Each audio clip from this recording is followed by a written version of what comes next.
શિક્ષણ વિભાગની મહત્વપૂર્ણ બેઠક યોજાઈ હતી। બેઠકમાં કન્યા કેળવણી, શાળા પ્રવેશોત્સવ અને ડ્રોપઆઉટ રેશિયો જેવા મહત્વના મુદ્દાઓની સમીક્ષા કરવામાં આવી।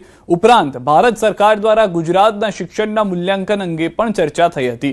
વર્ષ 2030 સુધી નવી શિક્ષણ નીતિ અનુસાર ડ્રોપઆઉટ રેશિયો ઘટાડવા અને શાળા છોડી ચૂકેલા બાળકોને ફરી શિક્ષણ સાથે જોડવા માટે વિશેષ આયોજન પર ભાર મુકાયો। આ અભિયાનમાં સ્કૂલ મેનેજમેન્ટ કમિટીની ટીમ સક્રિય ભૂમિકા ભજવશે। શાળા પ્રવેશોત્સવ પછી જે બાળકો એનરોલ થયા છે અને જે ગત વર્ષના બાળકો છે એ શિક્ષણ ચાલુ રાખે।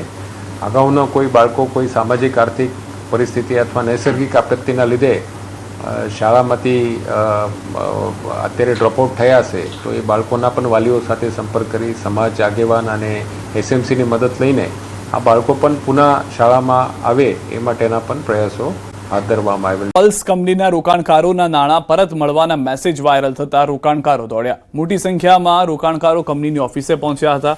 કંપનીમાં બોલાવીને રોકાણકારો પાસેથી ફોર્મ અને ચા પાણીના નામે ઉઘરાણીના આક્ષેપ, 250 રૂપિયા ઉઘરાવ્યા હોવાનો આક્ષેપ। કંપનીના એજન્ટોએ કહ્યું માત્ર ચા પાણીના નામે 10 રૂપિયા લેવાયા।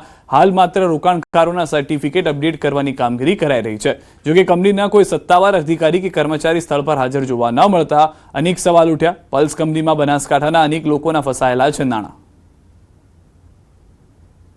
और मैं अठवाडिये से ऑफिस कर रही है, ऑफिस चालू थी है तीजा मारे तो બધા આવે છે।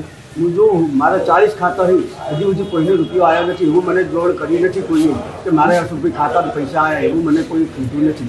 26 પેમેન્ટ અધૂરા આપતા હોય તમામ લોકોનું પેમેન્ટ આવી ગયું છે। જેનું બેંકમાં કે કોઈ બેંક એકાઉન્ટમાં કોઈ નોમમાં લોચા લાગતી હોય એવા લોકોનું પેમેન્ટ આવ્યો નથી।